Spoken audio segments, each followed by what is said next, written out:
Yeah. I love my HBCU. And boy, I love it, love it. I love it, love it. I love my HBCU. And man, I hope my team they won. Yeah. I hope my team they won. Yeah. Man, I hope my team they won. I hope my team they won.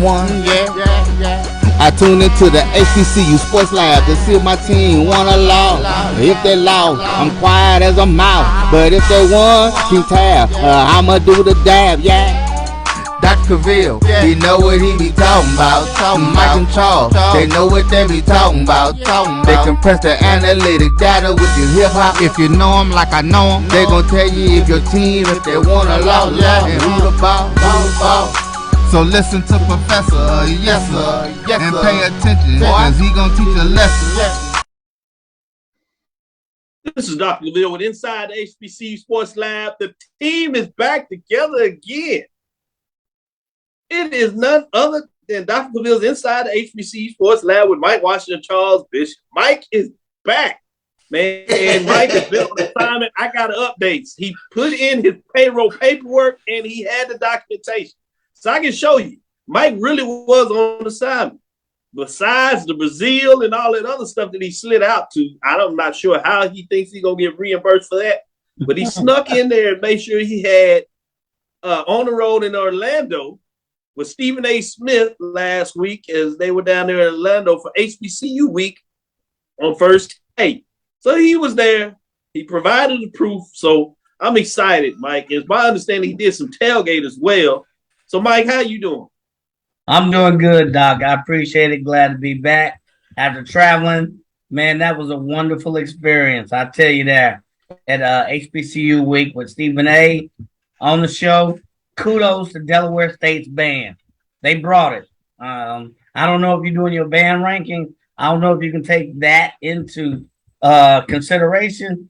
But, man, they rocked it right there, man. Delaware State? I know. I said the same thing. But they got a band? Okay. That's what a lot of people were like. I didn't know Delaware State had a band. But they drum line was rocking.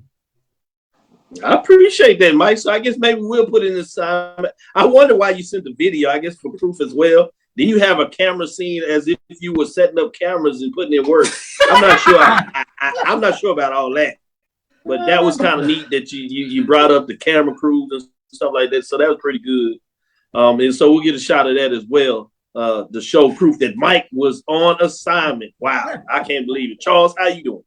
I'm doing well, Dr. Bill. Mike done slipped back in and brought some chicken in the hole, and man, he all good to go. So he brought the chicken, the Twizzlers. He done slid back in. The Miller Black and Gold beer to make sure that everybody know. Yeah, you think, yeah. There you go. Good job, Mike. That's some preset conversation that went on in the background as some folks were asking about who is SWACing, how is SWACing, whether somebody's a neophyte. You know, this is second year for Bethune-Cookman as well as FAMU. So that's the pictures of you see as the camera crew that Mike claimed he's setting up. I'm not sure how he got all in production for that. That was pretty neat. I was like, man, Mike, you were there. So I guess you were putting in some Mike. So we'll write your check this week. You're clear. You got out of there, so we appreciate it. But on the backstory, you had the fact that AD Drew was talking about, hey, you know, who's SWAC? Who's SWAC? And so I'm gonna ask each of y'all, how SWAC are you, Charles? Where your SWAC will come in? Where your SWAC hours? Oh, I'm a SWAC baby. I just grown up in the culture. All I know is SWAC, so I can't be nothing but SWAC. Mike, how SWAC are you? Man, I got my SWAC hours all embedded, all up in my tats, all up in my brands. I'm telling you, I'm so SWAC. I'm telling you, there's nobody ain't got more SWAC hours than me. I like it. I'm gonna try to test you. I go back to SWAC to the 1920s. Ben L. Cavil HBCU Football Award. We'll start talking a little bit more about who the front runners of that are. That's my great uncle, as you know, that played halfback for Wiley College, as you talked about then. Really, fullback was the term they used at that time. For Wiley College, when they were winning championships, a couple of national championships he has on his resume too, as they split one with Bluefield State. back in the day. That's 1925 to 1929 when players played 5 years before they rolled out the year and said they could only play 4. So that was a whole different opening decade. So, yeah, I'm back there when Prairie View and the Founders came into the SWAC 1920. That's how SWAC I'm going to try to be in there. Plus the 1960s when Prairie View, his son played on the national championship teams at Prairie View in the 60s as the center for that team. So I go back to that era as well. So there's multiple ways that I could try to tease out in regards to how SWAC I am. Doc, watch how SWAC I am. And I could trace my lineage of SWAC. There's a Jackson State win over Alcorn. November, I come along in August of '73 sometime. So I might be that SWAC baby. All right. Since we throwing out all this, I can chase my lineage back to the 1950s. They didn't have Greeks on the yard at PV. They had clubs. I can trace my grandfather back to a club called the LBLs.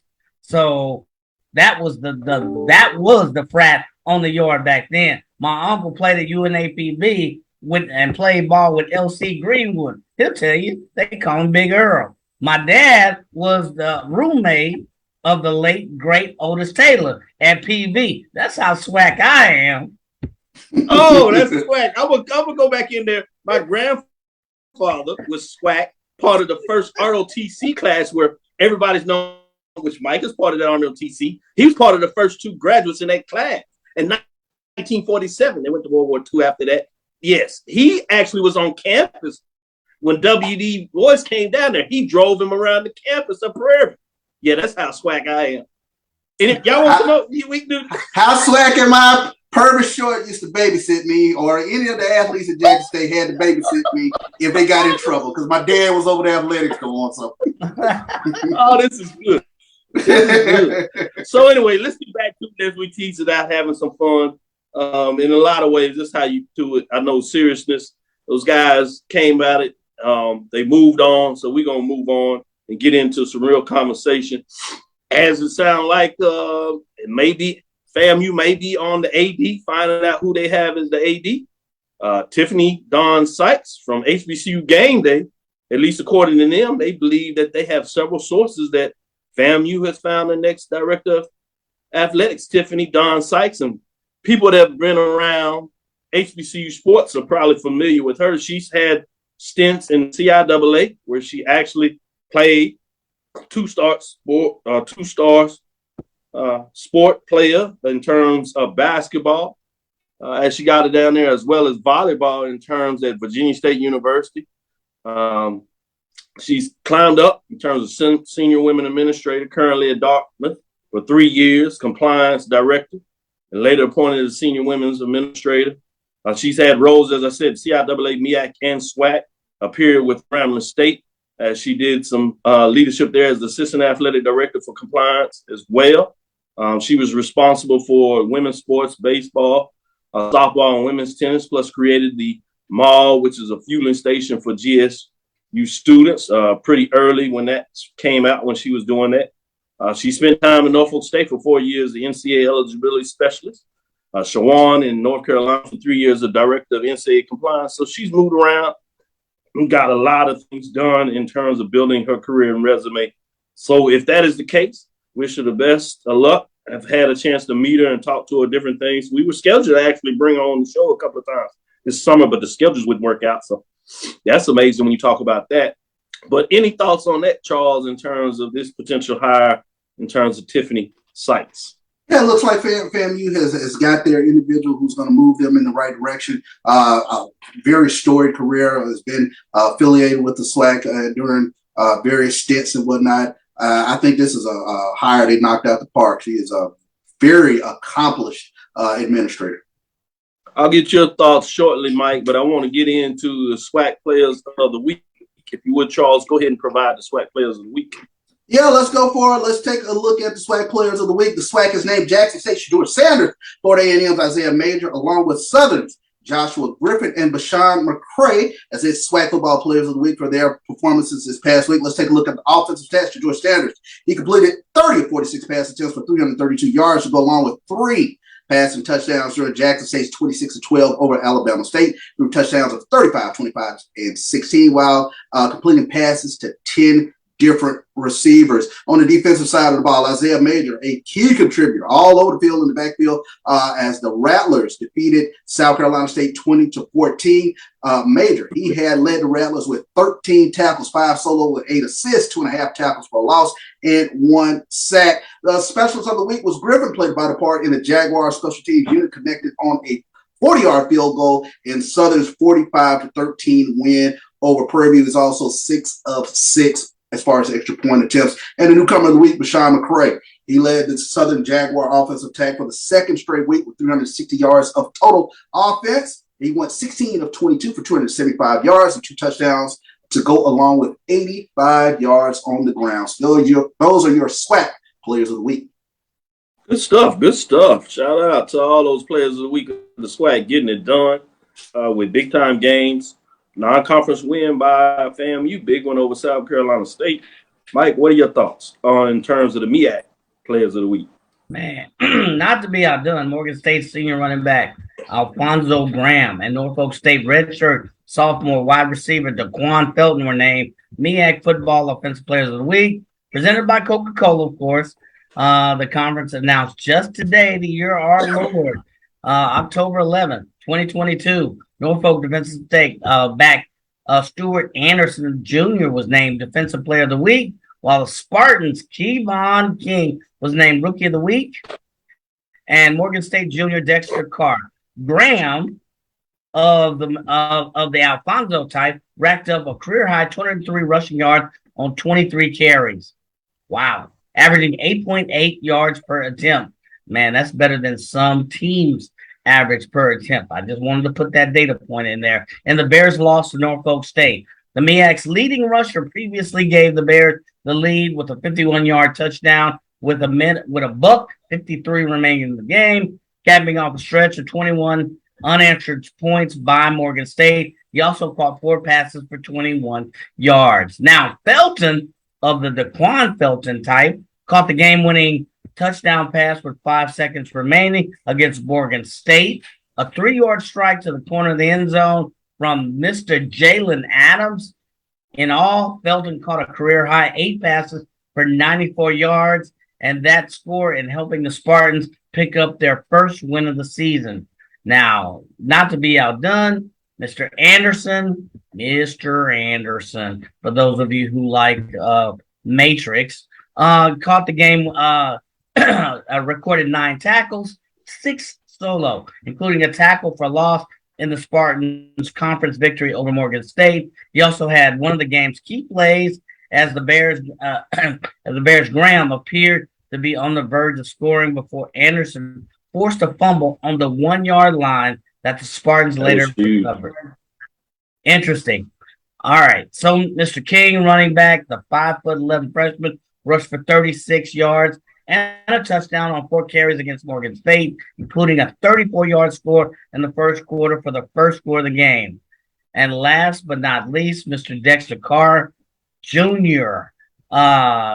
Great game, graded out at 94% against the Spartans, recording a pair of pancake blocks.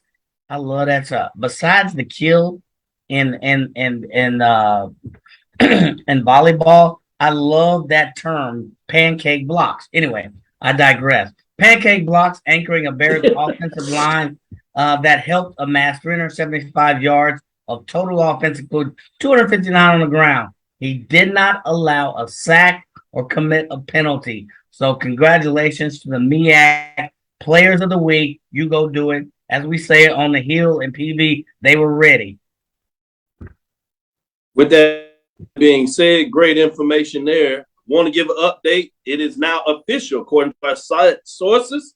It is official. The Tiffany Dawn-Sikes, I should say, is the new vice president and director of intercollegiate athletics at Florida A&M University. Official announcement has came out. Thanks for sharing that, A.D. Drew. The release is now on FAMUathletics.com. If you want to read and get that update. Good work by HBCUGameDay.com. Getting that information out there. Before we go to this quick break, I did want to talk about this. I'd be remiss, Coach Prime docu-series coming to Amazon Prime. Makes some sense. Coach Prime, Amazon Prime, right? There's only one coach we call Prime Time, and there's only one series like this. Coach Prime is a 4-episode docu-series, I should say, that takes the viewers inside Coach Prime Sanders' Jackson State University football program, which is shaking up the entire college football landscape in so many different ways. Episodes will premiere in December exclusively on Prime Video in more than 240 countries and territories around the world. The series follows JSU Tigers at practice, games, in the locker room, off the field, and in the community amid the team's quest for HBCU National Championship during a season unlike any other. This season's unforgettable and inspiring journey includes Coach Prime's welcoming the nation's top recruit, Travis Hunter, to Jackson State, and the team's exciting performances on game day. You get all that information, and there is a quote in here, which when Coach Prime began his job at Jackson State, the biggest challenge and the brightest opportunities facing us was the collective shine and light on HBCUs and breaking down barriers faced by the culturally important yet overlooked and underfunded institutions.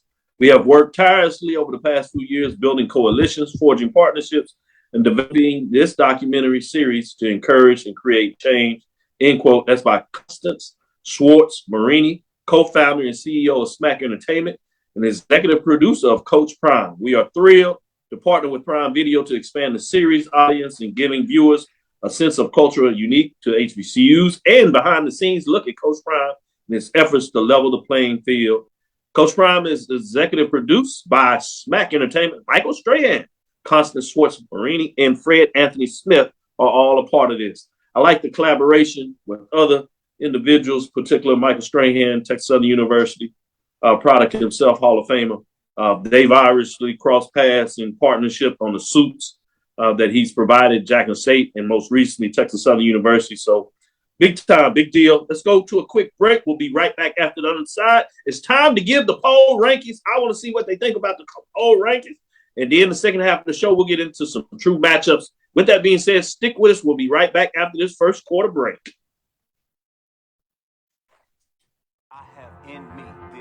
Support the Black College Sports Network so we can continue to provide you coverage. Go to myjbn.com/support and be a part of the Black College Sports Network. They can follow their dreams. Let's get back to getting ticks instead of watching flicks. Before we can safely get out there, we need the facts on COVID-19 vaccines. Visit getvaccineanswers.org so you can make an informed decision for yourself and for your crew. Charmin Ultra Soft has so much cushiony softness, it's hard for your family to remember they can use less. Sweet pillows of softness. This is soft. Holy Charmin. Oh, excuse me. Roll it back, everybody. Sorry. Charmin Ultra Soft is so cushiony soft, you'll want more, but it's so absorbent, you can use less, so it's always worth it. Now, what did we learn about using less? You gotta roll it back, everybody. We all go, why not enjoy the go with Charmin? Maureen is saving big holiday shopping at Amazon, so now she's free to become Maureen the Merrier. Food is her love language, and she really loves her grandson. Like really loves. Since 2002, Empowerment Resources, Inc., a nonprofit organization, has empowered more than 1,500 youth and adults in Duval and surrounding counties through its programs Journey into Womanhood, Girls Mentoring, Life Skills for Teens, and Parenting Education Coaching. To get involved with programs, volunteer, or donate, visit www.empowermentresourcesinc.org. Follow us on social media, facebook.com/empowerment.resources and instagram.com/empowermentJAX.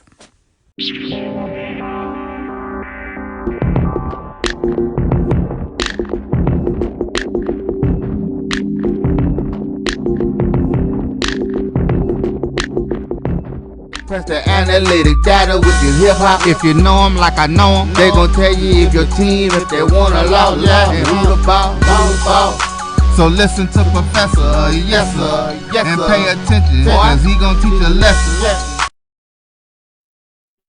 This is Dr. Bill's Inside the HBCU Sports Lab with Professors Washington and Professor Bishop, giving you some updates in regards to the poll rankings. Let's get into it with the mid-major. Shout out for those out there, George Suggs, Leonard Blow. I hear you. I see what you're talking about, Norfolk State. They got that big win. You ready to go. You see a path to the Celebration Bowl, one game at a time. I see you planning. Michael D. Jones, Carlos Brown is in the building. Ricky Burton, Stephen Gaither. Not going to happen. They already chiming in. Mary Allen's in. Noel Price, Emma Price, Thomas Einstein Maddox. Deidre Lackey is in the building. Good stuff. Edwin D. Moore. Shout out. G. Boom Holly is checking us out. Donna Croft. Much love. Edwin D. Moore. Who else we had? LaShawn Harris is back in the building. Appreciate you. Who else? Herbert Bolden is checking us out. Jerome Jeep Sutton is always in the building. Reginald Johnson. Christopher Darrell. I see you. George Walker. Shout out to all those folks out here giving us a love. Wilton Jackson. Jaron. I hope I'm saying that right. Hill. Sator Black is in here. Checking us out. Hadn't seen Sator Black in a while. Appreciate you showing us some love. Mr. Black, Travis Rose, Kay Johnson, always support. Just want to give some shout outs for those getting it. Let's get in this poll ranking and see what you think. Top teams. As we get into it, there was a team that dropped out of the top 10, which is Lane Dragons. Tough loss after that big victory last week. They fall to 3-3, 2-1 in the conference race. With that being said, receiving votes, Savannah State Tigers 3-3, 2-2. Lane Dragons are also receiving votes at 3-3, 2-1 in the conference race. And Lincoln, Pennsylvania Lions 2-3, just outside of the top 10, trying to find a way to get in that top 10. Give us a couple of victories. Lions of Lincoln, Pennsylvania. See if you get in the top 10. With that being said, let's get in those top 10 teams. Who is the new team in the poll ranking? It is none other than West Virginia State Yellow Jackets. They're back in the top 10 with a big victory last week. They are now currently on the season 4-2, 33-2 in the conference race. They had received 10 points as they were not ranked last week, but they're in the top 10 this week. At number 9, Tuskegee Golden Tigers continue their winning ways this season as they rebuild and rebound that program 4-2 overall, 3-0 in the conference race. 19 points. They moved up a ranking last week. At number 8, Virginia State Trojans, 4-2, 3-1. Tough losses last week, 21 points. They fall 3 spots from number 5 last week. At number 7, Fayetteville State Broncos, 4-2, 3-1 on the season, 42 points. They stay at number 7. At number 6 to finish out the bottom 5 is Bowie State Bulldogs, 4-2, 3-1. They jump up 2 spots to number 6. Big matchup this week. Let's get into the top 5 programs. The cream of the crop. At number 5, Fort Valley State, 5-1, 2-1. Had a big victory. They move up 1 spot at 62 points, bringing us to number 4. Albany State Golden Rams, they continue to do what they do. 5-1 overall, 3-0 in the conference race. 2 first-place votes, 73 points. They stay at number 4. At number 3, we had the Langston Lions. 5-0, did not play last week. 4-0 in the conference race. Big matchup this week. We will talk about that a little bit. Still 2 first-place votes, 82 points, but they do drop. So we have a new number 2 team, which is the Benedict Titans. 6-0 on the season, 4-0 in conference race. Surprising everybody with that big win this past weekend. They continue to get it done. Had that win over Fort Valley State, 88 points, previous ranked 2. They move up a spot. But number 1, the Virginia Union Panthers, 6-0, 4-0, conference race, 4 first-place votes, 96 points. They put everything on the test. Can they dethrone the team that has just beat everybody? Bowie State, which is number 6, so you got a top 10 matchup. We'll talk about that on Thursday. But just let you know, let me go to you, Charles. What are your thoughts on the top 10 rankings? Top 4, no issues. But I tell you what, Booker T. Washington and the remaining Tuskegee Airmen, they wondering about that 9 ranking.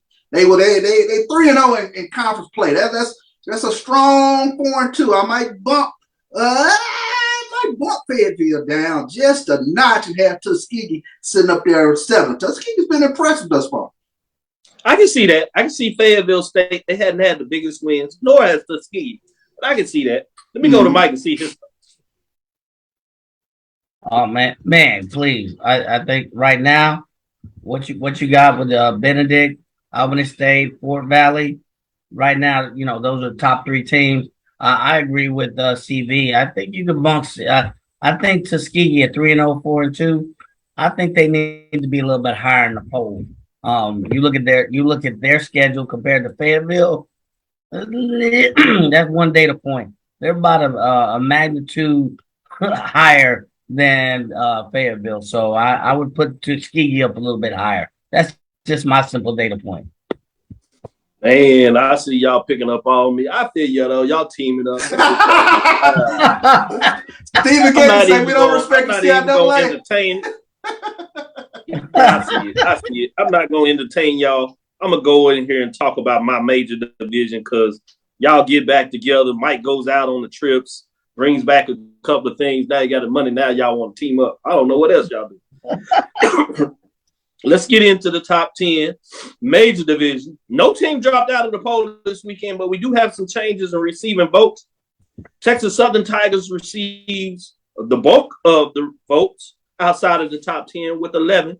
They improved to 2-4, 2-2 in the conference race as they get a win over Pine Bluff on the road. Tough matchup. Doing better on the defensive side than most people thought this year. Bringing us to South Carolina State Bulldogs, struggling, playing some tough games, but they're struggling 1-3 on the season as they continue to struggle quite a bit. They hadn't played in the conference yet. That's one of the saving grace. We saw what they did last year. Can they do it again? I'm not sure about that. 3 overall points, but let's get into the meat. Let's get into the top 10. At number 10, North Carolina A&T State Aggies, 2-3 on the season, 1-0. They stay in the top 10, but they drop with 18 points, 1 place. At number 9, you have Alabama State Hornets, fall to 3-3 on the season after the tough home loss. They fought valiantly to the number 1 team, but could not get it done. They fall to 1-2 in the conference race, more importantly, with 22 points, and they fall 1 spot in the standing. At number 8 is Hampton Pirates, 3-2 on the season, 0-2, 27 points. They also fall a spot as they go to number 8. At number 7, Prairie View Panthers, 3-3 on the season, 3-1 in the conference race, 49 points. They dropped 5 spots after what happened to them at home this weekend, especially in the second half. And number 6, Southern Jaguars climb up the pole 4 spots after their big victory. Third, 3-3 on the season, 2-1, 64 points. Bringing us to the top 5 where it gets really interesting. New interest in the top 5 this week is Delaware State Hornets. They continue to get it done. Did not play this week, but because what others did and fell out the top 5, it puts them in there at number 5, 3-2, as they improve 1 spot at 69 points. At number 4, North Carolina Central Eagles also didn't play, but they improve a spot. 4-1, hadn't got in the conference play. They will play on Thursday. Big matchup, time to see if they can make a move. 90 points, as it's close between them and number 3, which is Alcorn State Red, continues to win. They don't go on the road with their rival, Valiant Ophir. But if you know anything about Mississippi, you know this is a big game. They get it done. Pull away late, 3-2, 2-0. And the Braves just continue to do what they do, but they sit and remain at number 3. Bring us to number 2. Florida A&M Rattlers, 4-2, 2-1. They move up 2 spots with a big road win at South Carolina State. Yes, we look at the record, but anybody knows about this contest, it's just one of those dogs and cat fights in a lot of ways. I guess you could say dogs and snakes, if you would.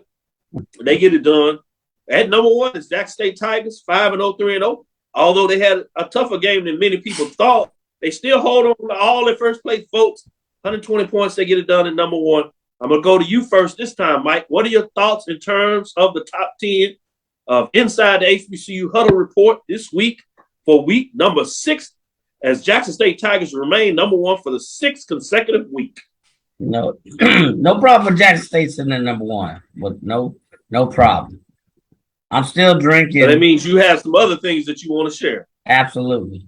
I still drinking after that Prairie View lost to Southern. And I'm still, as a matter of fact, I still got my glass right here. You can't see it. But after that convincing victory and looking at what Alcorn State has done, they've been sitting there. I think Southern has warranted enough to be considered in the top 5. They were picked that way at the beginning of the season. I think they've proven themselves to be in the top 5. I don't know if Alcorn may be good, I don't know how good yet. We'll see this weekend. And Mumford State, AW Mumford Stadium. So I don't know. We rank them on how they played, face-to-face victory, and their strength of schedule. So to this point, I don't know if Alcorn has showed me enough to be that high in the rankings. Wow. Well, they got a chance to show you this week. Yes, I'm from Missouri. This is a chance to show me this weekend how good they are at AW Mumford Stadium. Ooh, John Grant chimes in with the poll rankings. I like that. Go ahead, John. Give us your update. He says North Carolina Central should be higher than number 4. Yeah. Charles, what do you think in the overall I also agree. I also agree with the Eagles should be higher ranked as well. They didn't play last week. And the last time they played, they got monkey stumped by Campbell. Can y'all let me play? And that was the only reason. Them all over the world. That's the only reason I'm gonna leave them. I want everybody to understand before I let you in, Charles. Everybody needs to understand. This is a poll ranking. This is not a power ranking where you talk about the strength of a team overall. This is week to week. I need y'all to understand and go look up the definition. We in the lab class. One thing you should know when you come to the lab, when somebody puts something on the board and tells you, you need to understand the definition. Don't make up your own definition. You ain't got no definition yet. Before you start defining. This is Dr. Cavill's Inside the HBCU Huddle Report. Come on, man. Well, maybe I'm too hard on that. Go ahead. Tell me your thoughts, Charles. Let me I hear you, Mike. I hear you where, you think Southern should be a little higher, and they are gelling. Now, that was an impressive win this past week, but they still got that shutout sitting on their ledger from Texas Southern. That to me is that sits out there. That weighs on them. North Carolina Central, that's a strong team. I see them sitting at 4, and then what's interesting is FAMU quietly just chugging away. That was an impressive win this past week at South Carolina State in Orangeburg.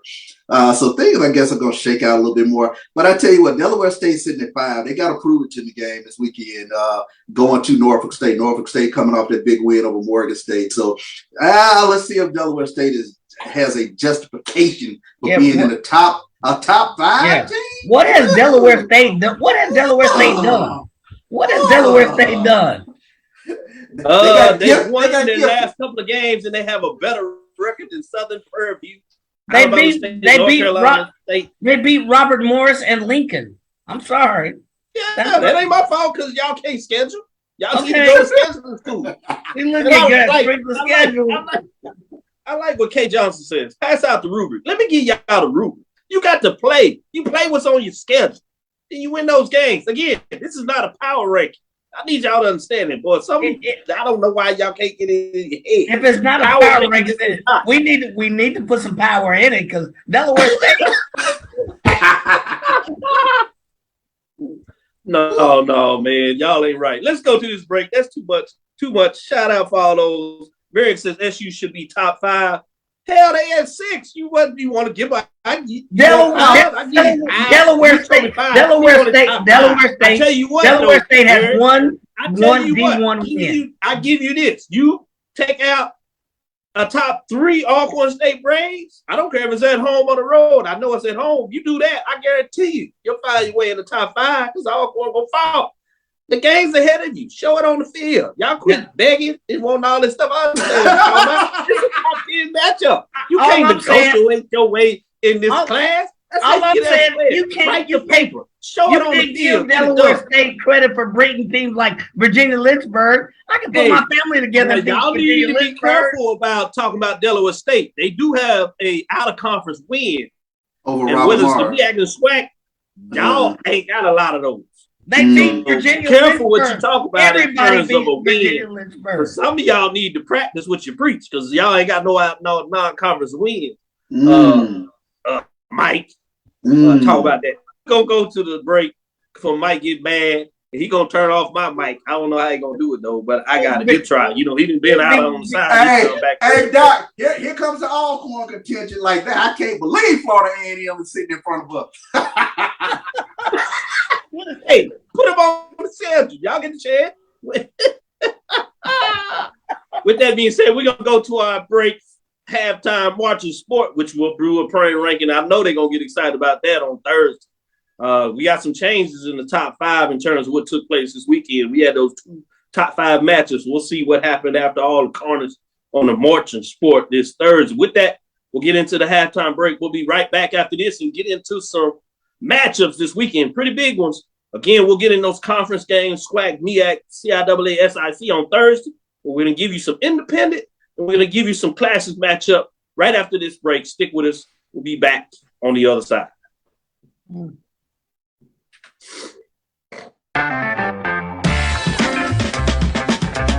Your ad could be ran here. MyJBN.com/support. MyJBN.com/support for more information.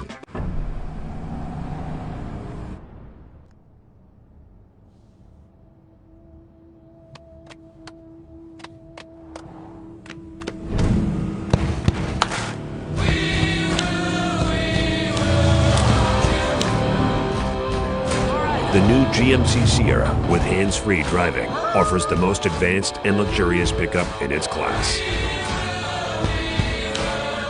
Yeah, it rocks.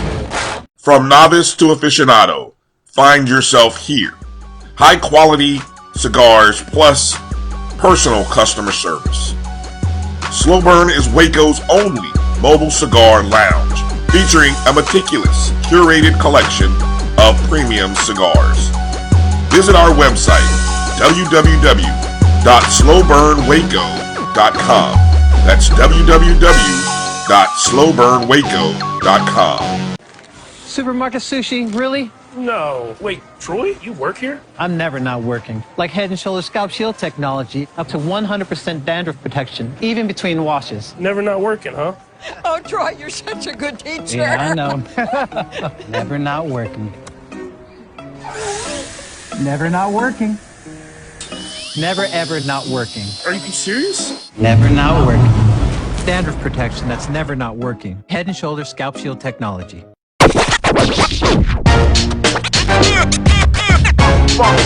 It's like a loot machine. All around town, trying to get down. Press the analytic data with your hip hop. If you know them like I know them, they gon' tell you if your team, if they wanna loud, and who the ball. So listen to Professor, yes sir, and pay attention, cause he gon' teach a lesson. This is Dr. Bill inside the HBCU Sports Lab with Mike Washington, Charles Bishop. Great dialogue. Great job, guys, out there in the lab. Listeners are going at it. I love it. Talk to. That's what I need to know. Give me your input, though. I do like your input. Some of y'all need a calculator, though, but I do like your input. With that being said, let's get into some matchups. We do have some big ones here. We're going to go to a HBCU mid-major classic game of the week. No classics this week for mid-major, so we're going to go to a homecoming game.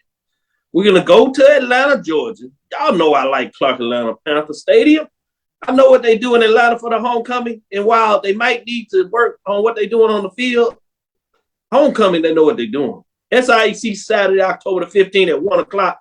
Savannah State Tigers 3-3, 2-2 at Clark Atlanta Panthers. 2-4 on the season. They do have 2 wins already this season. 1-3.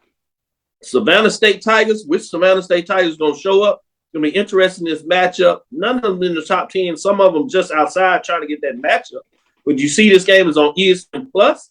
Let me go to you, Mike. What are your thoughts between Savannah State Tigers, Clark Atlanta University homecoming? It is the SIAC East Division, as they say on that side, matchup. What are your thoughts?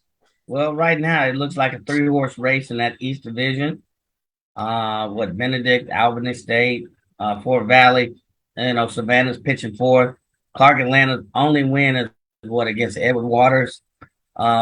So a D2 team. So I think it will be Savannah State in a victory. Way more offense than Clark Atlanta's putting up. Way more defense than Clark Atlanta can put against. So I look for Savannah State. I look for it to be an entertaining game, a good game, but I look for Savannah State to pull that one out. Charles, which direction you going with this matchup? Yeah, when you take a look at it, Clark Atlanta has trouble scoring. I mean, they're scoring. You're not gonna give them no love for homecoming. I want to. I really want to give them love on homecoming. But they're averaging only 9 points a game offensively. They're 11th in the conference, and they're going against the number one defense in the conference in Savannah State. So I got to go with Savannah State. They're only yielding 6 points a game thus far in conference play. So defense wins ball games. So you got to go with Savannah State on this one. This is the one I really want to get into. HBCU Independent Non-Conference Mid-Major Division Game of the Week. Fort Worth, Texas. Langston is on the road.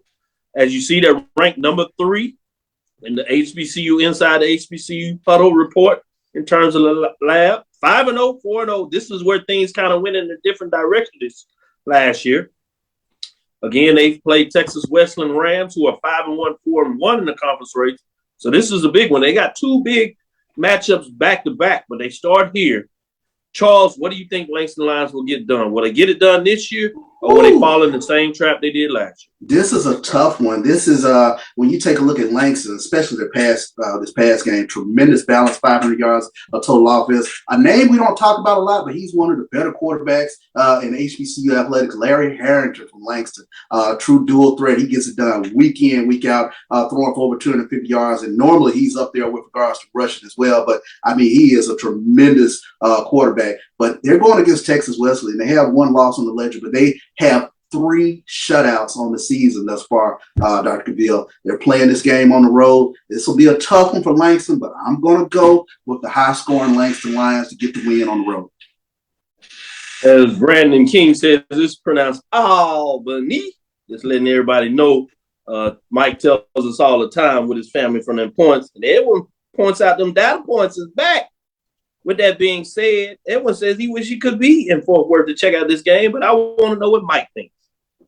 No, all things being said, I got to go with Langston. I mean, offense, 41 points a game. They're allowing the opponents 22, 23 points a game. They're high flying. They look good.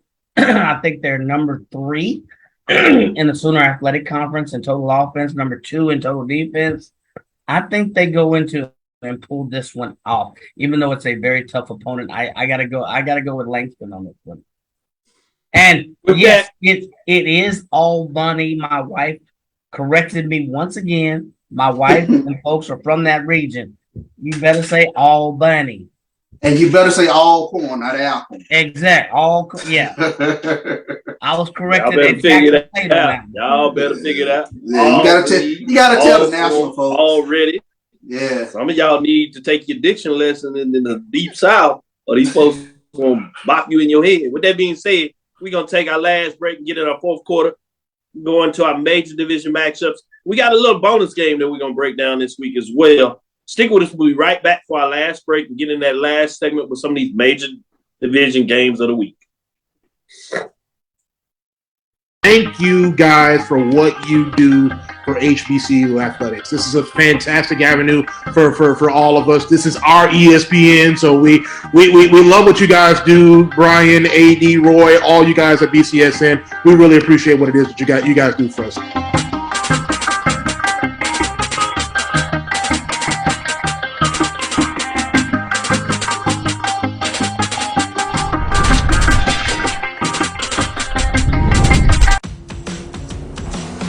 Don't worry, Ma. We'll be there soon. We? Is this the one? Well, let's say I found the one who takes me to another level. Always stays calm under pressure. Most importantly, the one that helps me discover the coolest places. This sounds wonderful. Come outside, I'll introduce you. They're here. Definitely the one. Introducing the all-new Nissan Frontier.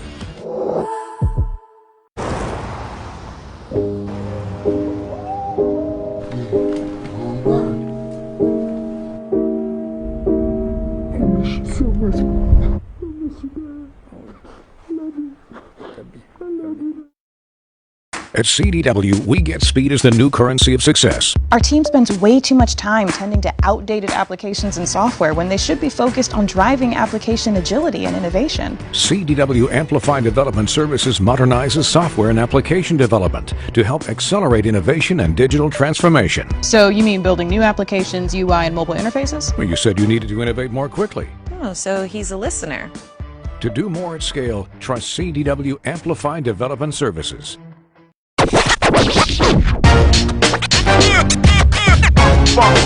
It's like a loot machine. All around town, people trying to get down.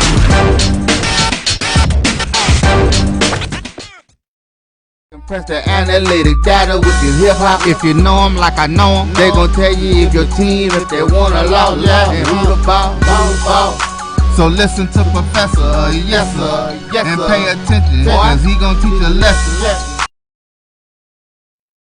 Dr. Cavil's inside the HBCU Sports Lab. For our last segment, we're back with the professors. We got Professor Washington, Professor Bishop going into the major division. And we do have an HBCU major division classic game of the week, so we'll give you that.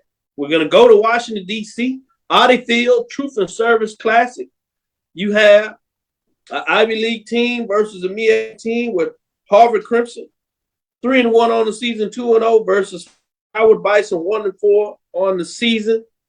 A lot of interest here. I'm not sure when you talk about Harvard, they're 3-1. Played a pretty decent schedule, 2-0 in the conference. So let me go to you, Charles. What are your thoughts in terms of this matchup? Iconic in some ways, but will it play out that way on the field? Yeah, pretty iconic matchup when you talk about two quote-unquote meccas of education with Harvard going against Howard. But I got to go with Harvard. I think they're the more complete team going into this, very balanced on offense, and they play good defense. Thus far, they've been 2-0 in conference play. So I look for the Crimson to get this W. Mike, do you think Harvard will get into that dialogue about the battle of the real HU, or is that too much cultural affinity for them to really understand that?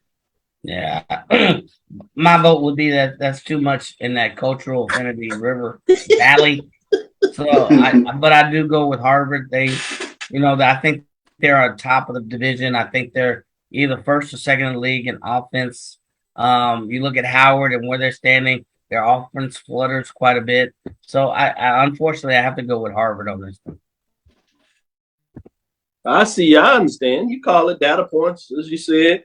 Let's go into this HBCU independent non-conference major division game of the week. Tennessee State bounces back, gets a win over Bethune-Cookman for homecoming, but now they're on the road and they're in OVC play. This game is on ESPN. Let me go back one. The previous game that we talked about, Howard and Harvard, it's on ESPN3. With that being said, when we talk about this game, it's in Cookeville, Tennessee. OVC game, 6 o'clock p.m. matchup on ESPN+. Tennessee State has to go on the road. As we said, they get the first win of the season, so they're 1-4. Hadn't played a conference game. They're at Tennessee Tech Golden Eagles, who are 1-4, 0-2 in conference in this matchup. So let me stick with you, Mike. What are your thoughts in terms of Tennessee State against Tennessee Tech? Can Tennessee State continue to get things done, win their first conference game OVC, and head in a different direction? I tell you what, this is a great opportunity, even though they have to go on the road. I mean, Tennessee Tech, they're averaging 22 points a game. Tennessee State's right at 21. You look at the data points, they're fairly even. Scoring, defensive wise, they're fairly even. So you look at Tennessee State, they have a fairly good shot to win this game. The problem is, which Tennessee State team are we gonna get? Mm-hmm. So very true. Very true. Good point. Charles, what are your thoughts in terms of this OVC game? Again, Tennessee State Tigers played some really good ball at times this year, and then obviously major upset another week. Mm-hmm. So I guess that lends Mike to his point in terms of which Tiger you're going to get. But this is when it counts. This is conference play. So if they want to make a statement, they need to start with the Tennessee Tech Golden Eagles. Well, I think the big thing for Tennessee State is the blueprint is just like this past week against Bethune-Cookman. They got to create some turnovers. That defense has to show up. They got to the quarterback 4 times this past week against Bethune-Cookman. And how they have to go about winning is very much the way you see Dallas Cowboys winning right now, with a strong running game, not having any turnovers, and letting the defense kind of take over. So I think Tennessee State can go on the road and get this win, but you got to feed Jalen Rouse and Devon Starlin in this game and win that time of possession and kind of wear down Tennessee Tech in the second half. Brandon King chimes in here as he was on the show last week. He makes the declarative statement: TSU is winning this game. Tennessee Tech. He said Tennessee Tech is giving up 194 points on the ground. Starling and those backs should eat up Saturday. And he's right. They play in the hands of Tennessee State because they want to run the ball. And when they can get going, they can run the ball pretty successful in the season. Even in that tough lane loss, they put up 200-plus yards running the ball. They get it done again against Bethune-Cookman. So great points there. I'm going to stick with you, Charles. Bonus game of the week. This is a SWAC bonus game of the week. It is a game that is a classic in itself. St. Louis, Missouri, played on Sunday and will be on the UAP Sports Network Sunday at 3 o'clock in St. Louis, Missouri. St. Louis River City HBCU Football Classic features Alabama A&M and Pine Bluff. It's been a couple of years, a spring or so ago, when these two teams played for a conference championship. A&M has righted the ship to some degree. They've won 2 straight. They're 2-4 on the season, 2-1. Arkansas Pine Bluff started off with a couple of victories. So they have the same record, but they've lost the last couple of games as they have failed to 2-4, including some big losses in terms of Southern last week. But they played homecoming and played really well. A game that went back and forth with Texas Southern and couldn't quite pull out the victory as Texas Southern got it done. So they fall to 0-3 in the conference race. What are your thoughts on this matchup, Charles? Yeah, I mean, thus far, UAPB just hasn't shown me a lot offensively. And defensively, we saw how, Alcorn kind of beat them up on the ground. But I think this is a game that, Alabama A&M has momentum. They have a 2-game win streak going. They're seeming to gel a little bit more. It isn't the Alabama A&M that we've seen in the past with this high-scoring offense. I think they're in the bottom half of the SWAC in terms of offense. But, it's they have momentum, if you will. So I expect Alabama A&M to go on the road, neutral site game, and get the W. Maybe it might be different if this game was played in Pine Bluff, but I expect for the Bulldogs to go get the W. Mike, what are your thoughts on this matchup here? It's been tough for Pine Bluff. Can they figure out to kind of list it up? That's one of the places they do play in that class that they used to play in the St. Louis.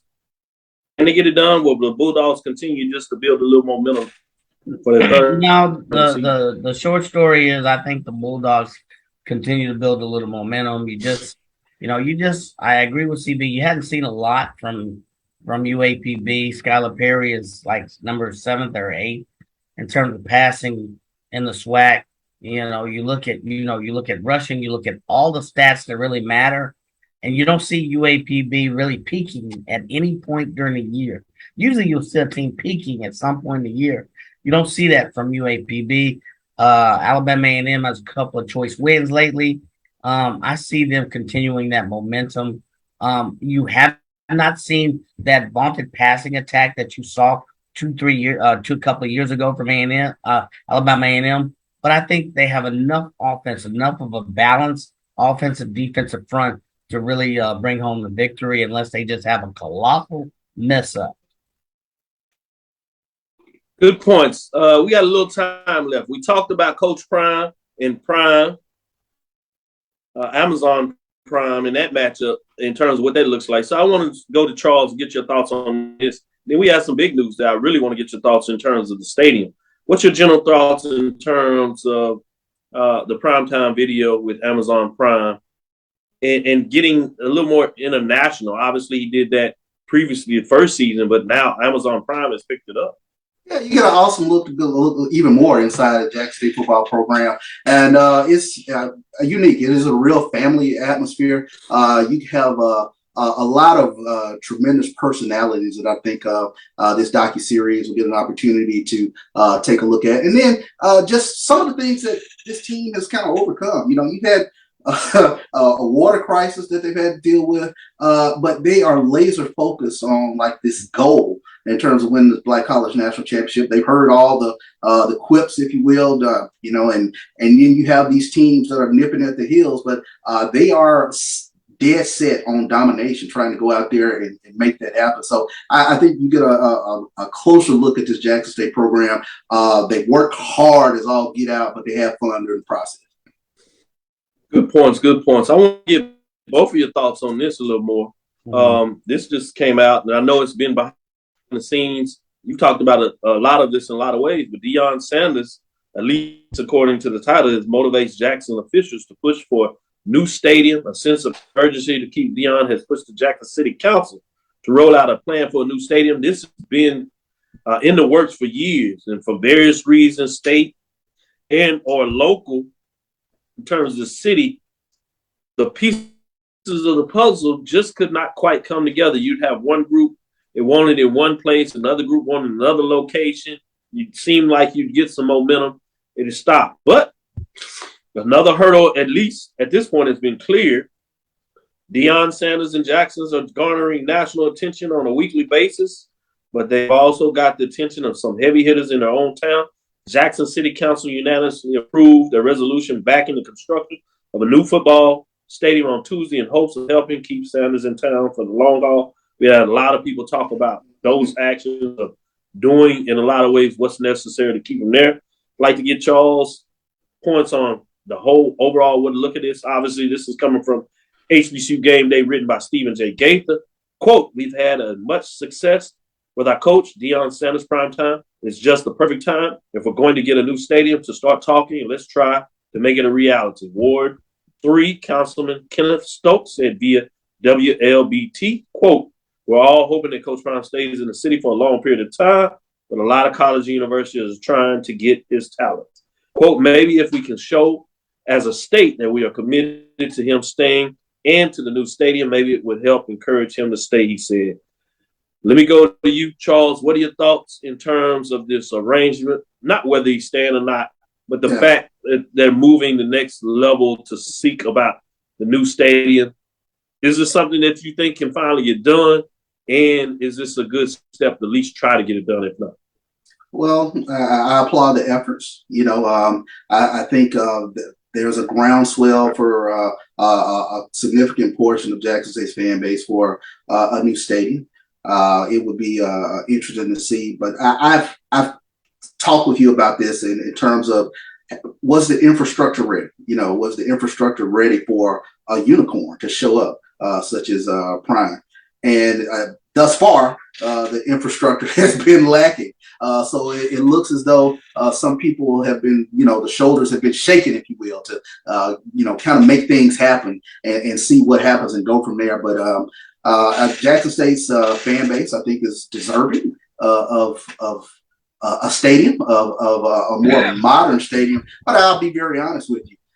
That stadium that they have now, it is a recruiting piece. It is a significant recruiting piece. There is not another stadium in FCS that, or beyond Yale Stadium, that holds, upwards of 55,000+ people. So when young men see that is a tool. That is a tool that is in the toolbox of Jackson State. So, and maybe I'm a traditionalist. I'm grew up in that stadium, and it is still significant too.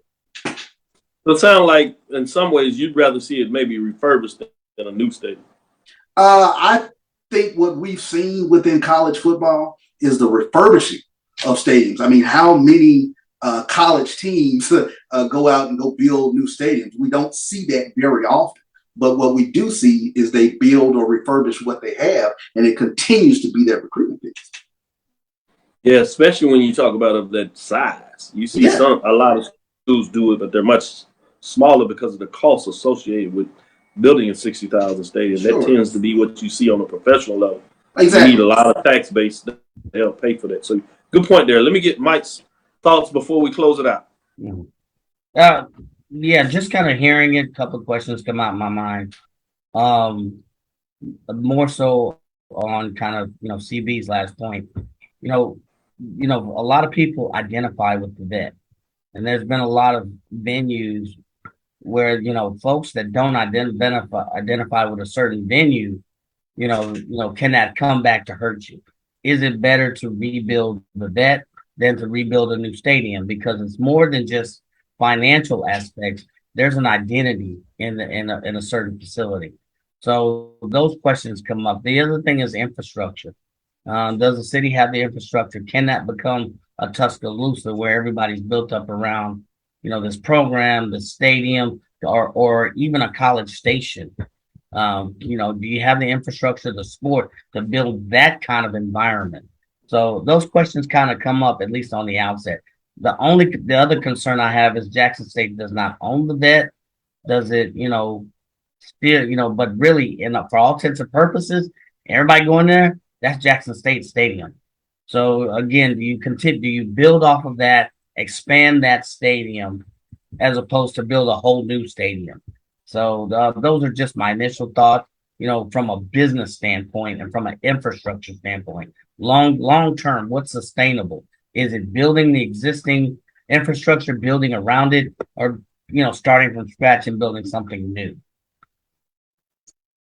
Great points. And when you talk about that, we have a quote here. It says, quote, "We're talking about economic impact in the millions," quote, end quote. Councilman Vernon Harley says, "If and when he decides to move on, it's going to be a loss. We need to go ahead and take advantage of all things we can do right now." And obviously you have the alternate viewpoint, which is from a whole different political perspective.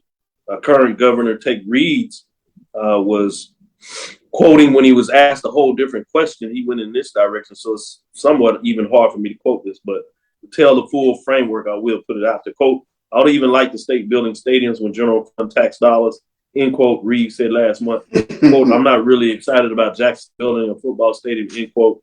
Yeah, we didn't hear much of that Brett Favre. I know he wasn't the governor then, but he was around the chicken coop, so it's interesting to see. Wonder when you really look at it, how many other state things that he's funded. Jackson State in regards to that. So full control of the Veteran Memorial Stadium. I want to put that out. Yeah, that's the other thing I was going to get out there, is that you have some folks that just make statements and you don't even get under it. But state that again, because I want to make sure folks are clear on what you just said in terms of who has control of. Yeah, Jackson State does have control of Mississippi Veteran Memorial Stadium. So okay. Appreciate you making sure that we educate the masses in terms of those points out there. But it'll be fascinating to listen to. With that, let's close it up. Thank you for listening to Inside the HBCU Sports Lab. Make sure you share our podcast with your friends and colleagues. I am Dr. Kenyatta Cavil, the Dean of HBCU Sports, coming from inside the lab in the College of HBCU Sports with Mike Watson and Charles Bishop. Again, we want to thank you for listening to Dr. Cavil's Inside the HBCU Sports Lab with Mike Watson and Charles Bishop. Every Tuesday and Thursdays, we'll be right back talking about those big-time CIAA, SIAC, MEAC, and SWAC matchups. We're in conference season, so it gets good. Tune in Thursday at 6 o'clock. We look for all the discussion and any new news that comes up. Follow me, Dr. Kenyatta Cavil, on Twitter, Facebook, and Instagram. That's DrKenyatta-Cavil. That's DrKenyatta-Cavil. Inside the HBCU Sports Lab 1 on Twitter.